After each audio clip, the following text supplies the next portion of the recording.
Hello guys, welcome back to new video. Guys, आज की video में जो हम लोग अगली पाठ्य योजना देखने वाले हैं। आज जो है हम लोग गणित विषय की जो है पाठ्य योजना देखने वाले हैं।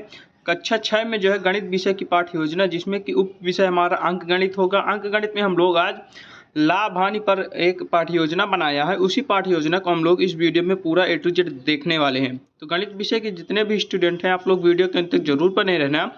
अगर अभी तक चैनल को सब्सक्राइब नहीं किया तो प्लीज़ चैनल को सब्सक्राइब जरूर कर लेना। तो आइए हम लोग देरी ना करते हुए सीधे चलते हैं पाठ्य योजना पर अपने। तो यहाँ पे हम लोग आ जाते हैं सीधे अपने लेसन प्लान पे। लेसन प्लान पे सबसे ऊपर आप लोगों को ऐसे विषय में गणित डाल देना है, उप विषय में अंक गणित, और प्रकरण में जो है प्रतिशत लाभ हानि ऐसे कुछ डाल देना है। लाभ हानि केवल डाल देना, कोई दिक्कत नहीं, प्रतिशत डालने की कोई ज़रूरत नहीं, केवल लाभ हानि आप लोग डाल देना। कक्षा आप लोगों को 6 डालना है। वर्ग आप लोगों को जो भी है वर्ग से कोई मतलब नहीं है, कक्षा 6 केवल डाल देना। उसके बाद चक्र आप लोग अपने हिसाब से डाल देना। अवधि आप लोग 30 से 35 मिनट कुछ भी डाल सकते हो। उसके बाद यहाँ से हमारा सामान्य उद्देश्य से शुरू होता है। लेसन प्लान हमारा यहाँ से सामान्य उद्देश्य से शुरू होता है। सामान्य उद्देश्य में पहला है हमारा कि छात्रों को गणितीय संप्रत्ययों एवं सिद्धांतों की जानकारी प्रदान करना।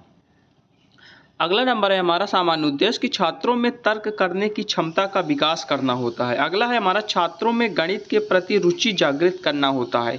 अगला है कि छात्रों में दृढ़ता एवं आत्मविश्वास का विकास करना है।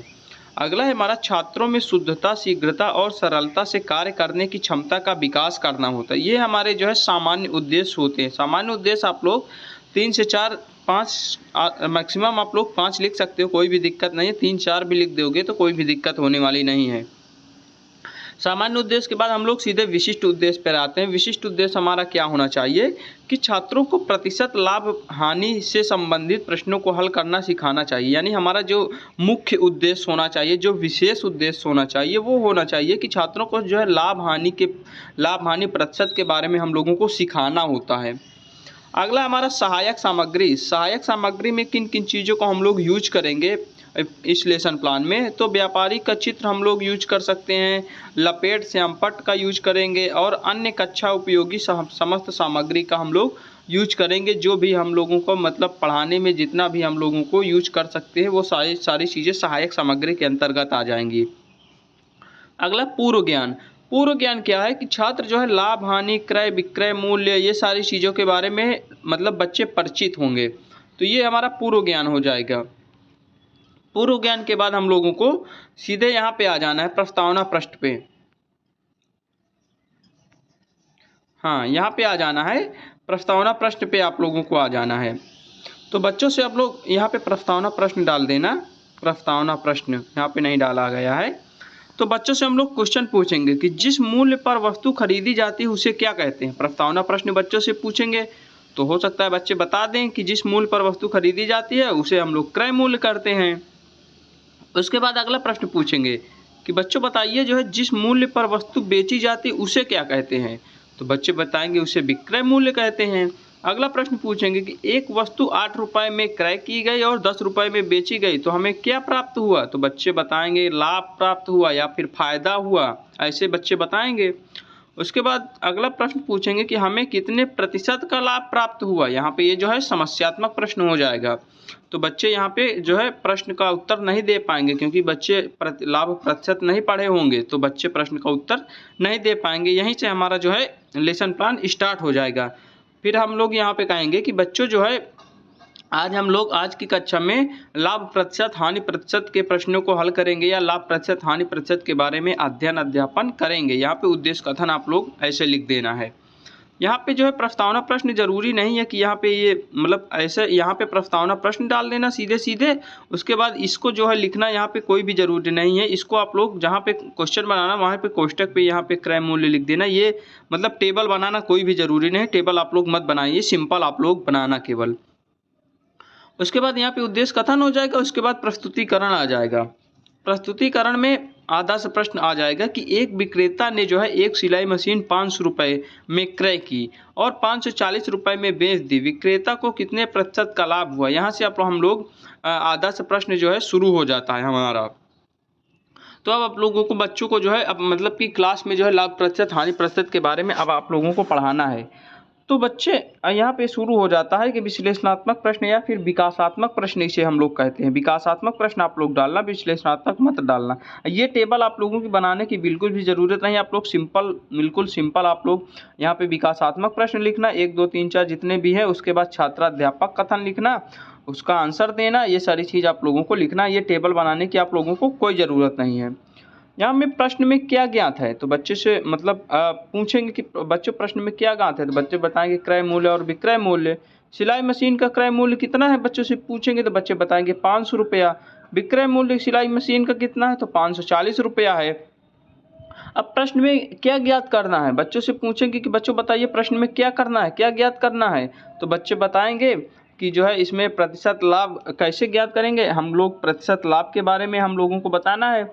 तो यहाँ पे समस्यात्मक हो जाएगी कि बच्चों बताइए प्रतिशत लाभ इसका कितना होगा, तो बच्चे जो है नहीं बता पाएंगे, तो यहाँ पे समस्यात्मक प्रश्न हो जाएगा। तो अब आप लोगों को बताना है। अब आप लोगों को क्या करना है, सबसे पहले लाभ प्रतिशत और हानि प्रतिशत का सबसे पहले फार्मूला बताना है। ऐसे आप लोग चाहे तो आप लोग जो है उसमें मतलब व्हाइट पेज पे या फिर कोई चार्ट पेपर पे आप लोग ऐसे बना के अपने लेसन प्लान पे चिपका भी सकते हो। जितना अच्छा लेसन प्लान बना सकते हो उतना अच्छा आप लोगों को होने वाला है। तो यहाँ पे बच्चों से सबसे पहले फार्मूला बच्चों को बताएंगे कि बच्चों लाभ प्रतिशत या प्रतिशत लाभ का जो फार्मूला होता है वो जो है लाभ बटे क्रय मूल्य गुणे 100 होता है। तो ये कुछ मतलब आप लोगों को फार्मूला बताना है। उसके बाद हानि प्रतिशत का बताना है कि हानि बटे क्रय मूल्य गुणे 100 होता है। इस प्रकार जब फार्मूला आप लोग बता दोगे बच्चों को, तब आप लोगों को क्वेश्चन सॉल्व करवाना है। तब अपना जो है यहाँ पे छात्राध्यापक कथन अपना देना है कि जो है प्रतिशत लाभ मतलब हानि लाभ या प्रतिशत निम्नलिखित सूत्रों से ज्ञात कर सकते हैं। वही सेम चीज़ है यहाँ पे फार्मूला आप लोगों को छात्राध्यापक कथन में, चाहे तो आप लोग वो जो ऊपर वाला था यहीं पे छात्राध्यापक कथन में आप लोग चिपका देना, या तो फिर ऊपर भी चिपका सकते हो, कोई भी दिक्कत नहीं, या तो फिर अपने हाथ से आप लोग लिख देना है। जितना अच्छा लेसन प्लान बना सकते हो उतना अच्छा आप लोग कर सकते हो। तो यहाँ पे छात्राध्यापक कथन में ऐसे आप लोगों को फार्मूला लिख देना है। उसके बाद आगे चलते हैं, फिर से हमारा विकासात्मक प्रश्न शुरू होता है। तो विकासात्मक प्रश्न हमारा यहाँ पे फिर से शुरू होता है। यहाँ संश्लेषणात्मक लिखा है, यहाँ पे आप लोग विशेषात्मक वो विकासात्मक प्रश्न लिखना है। यहाँ पे थोड़ा मतलब ये टेबल टाइप बना है, तो आप लोग टेबल ओबल बनाने की आप लोगों को कोई ज़रूरत नहीं है। आप लोग सिंपल भाषा में यहाँ पे विकासात्मक प्रश्न लिखना है। उसके बाद विकासात्मक प्रश्न 1 2 3 4 ऐसे लिख देना। उसके बाद फिर नीचे छात्राध्यापक कथन, फिर अपना कथन जो भी है, जो भी पढ़ा रहे हो, जो भी लिखा रहे हो, वो सारी चीज़ें अपना लिख देना है। तो यहाँ पे पहला विकासात्मक प्रश्न शुरू होता है कि सिलाई मशीन का क्रय मूल्य क्या है, तो बच्चे बताएंगे 500 रुपया। सिलाई मशीन का विक्रय मूल्य कितना है, तो बच्चे बताएंगे 540 रुपया। फिर कितना लाभ प्राप्त हुआ, तो बच्चे बताएंगे 40 रुपया का लाभ हमको प्राप्त हुआ है। तो अब बच्चों से प्रश्न पूछेंगे कि बच्चों कितना लाभ मतलब कितना प्रतिशत लाभ प्राप्त हुआ, तो बच्चे नहीं बता पाएंगे। तो अब आप लोगों को यहाँ से अपना जो है श्यामपट्ट सारांश से आप लोगों को अपना शुरू कर देना है। मतलब ब्लैक बोर्ड पे आप लोगों को, अब आप लोगों को बच्चों को समझाना है।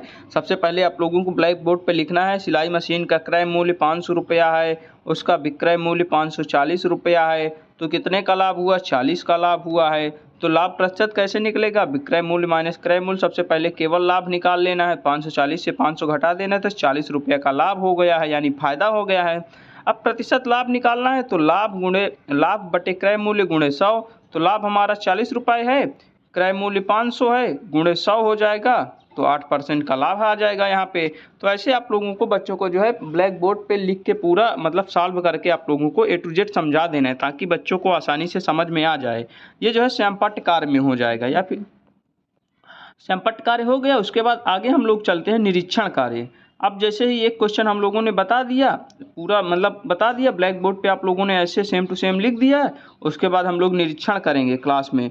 तो निरीक्षण कार्य में क्या होगा कि छात्राध्यापक छात्रों से श्यामपट्ट पर अपनी मतलब श्यामपट्ट पर जो अभी आप लोगों ने ऊपर लिखा है उसको जो है कहेंगे कि आप लोग बच्चों ये सारा चीज़ आप लोग अपनी कॉपी पे उतार लो। तो बच्चे मतलब उतारने लगेंगे, लिखने लगेंगे। आप लोगों को कक्षा में घूम घूम कर निरीक्षण करना है कि बच्चे जो है लिख रहे हैं कि नहीं लिख रहे हैं।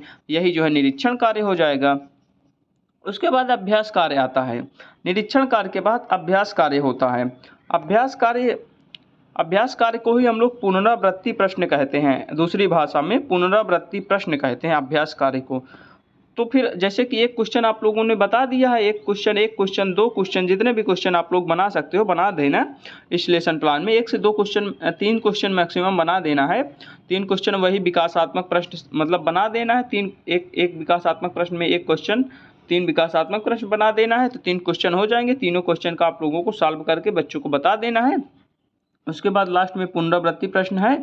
पुनरावृत्ति प्रश्न में आप लोगों को पूछना है कि बच्चों रमेश ने जैसे 300 रुपये का एक रेडियो खरीदा, 360 रुपये में बेचा, तो उसे कितने प्रतिशत का लाभ हुआ। तो अभी आप लोगों ने जो लाभ प्रतिशत पढ़ाया उसी से रिलेटेड सेम टू सेम ये क्वेश्चन है, तो बच्चे आराम से बता देंगे। उसके बाद फिर से पूछेंगे कि एक हीटर 180 रुपये में खरीदा गया, 160 रुपये में बेचा गया, तो कितने प्रतिशत की हानि हुई। तो हानि वाला भी आप लोग एक क्वेश्चन बताए होंगे, तो बच्चे आराम से जो है कैलकुलेट करके बता देंगे। तो ये सारा चीज़ जो है, अब आप लोगों को लास्ट में जो है गृह कार्य देना है। गृह कार्य लास्ट में देना है, तो गृह कार्य में आप लोग एक क्वेश्चन दे सकते हो इसी से रिलेटेड कोई भी। ऐसे ही जैसे कि यहाँ पे ऊपर मतलब कि यहाँ पे बताया है कि कोई एक हीटर को इतने रुपए में, मान लो एक कपड़ा को इतने रुपए में खरीदा गया, इतने रुपए में बेचा गया, तो बताइए कितने प्रतिशत का लाभ हुआ। ऐसे आप लोग गृह कार्य 1-2 क्वेश्चन आप लोग गृह कार्य दे देना। तो ये सारा चीज़ गृह कार्य दे के आपका लेसन प्लान जो है समाप्त हो जाएगा। तो गणित का lesson plan same to same ऐसे ही बनाना है जैसे कि इसमें बना है। आप लोग ये टेबल ओबल ना बनाना, यहाँ पे थोड़ा ध्यान देना। यहाँ से जैसे ही आप लोग शुरू करना, तो यहाँ पे थोड़ा ध्यान देना। यहाँ पे प्रस्तावना प्रश्न डाल देना। यहाँ पे ये टेबल बनाने की कोई ज़रूरत नहीं। प्रस्तावना प्रश्न 1, 2, 3, 4 जितने भी हैं, जैसे 4 हैं तो 4 प्रस्तावना प्रश्न डाल देना। उसके बाद ऐसे ऐसे क्वेश्चन आप लोगों को सेम टू सेम लिख देना है। ये जो मतलब प्रत्याशित उत्तर है, इसको आप लोग कोष्टक में, प्रश्न के कोष्टक में ही लिख देना। जैसे कि यहाँ पे क्रय मूल्य लिख देना, यहाँ पे फिर लाभ लिख देना। ऐसे आप लोग प्रस्तावना प्रश्न में ही ऐसे ही आप लोग लिख देना है। ये टेबल बनाने की कोई ज़रूरत नहीं है। उसके बाद हाँ, यहाँ पे ध्यान देना, यहाँ पे ये जो है विश्लेषणात्मक प्रश्न है, यहाँ पे ना डाल के आप लोग विकासात्मक प्रश्न डाल देना। कोई भी दिक्कत नहीं होने वाली है। यहाँ पे विकासात्मक प्रश्न डाल देना, 1, 2, 3, 4 जो भी है। ये जो है प्रत्याशित उत्तर आप लोगों को टेबल में बनाने की कोई ज़रूरत नहीं। बना सकते हो, बना लीजिएगा, आपके पास अगर टाइम है, जैसे भी है जो भी है बना सकते हो, कोई भी दिक्कत होने वाली नहीं है। लेकिन सिंपल भाषा में आप लोग बनाना, ज़्यादा फालतू के इधर उधर टाइम वेस्ट मत करना। और ये सारी चीज़ें आप लोगों को समझ में आ गया होगा। छात्राध्यापक कथन, वैसे सेम टू सेम संपट, सारांश, निरीक्षण कार्य, अभ्यास प्रश्न को हम लोग पुनरावृत्ति प्रश्न कहते हैं। गृह कार्य देके आप लोगों का लेसन प्लान जो है समाप्त हो जाता है। तो आशा करता हूँ गणित विषय का आप लोगों को लेसन प्लान समझ में आ गया होगा। अगर कोई भी डाउट है तो आप लोग कमेंट बॉक्स में पूछना। व्हाट्सअप ग्रुप, टेलीग्राम ग्रुप कहीं पे जुड़ जाइएगा।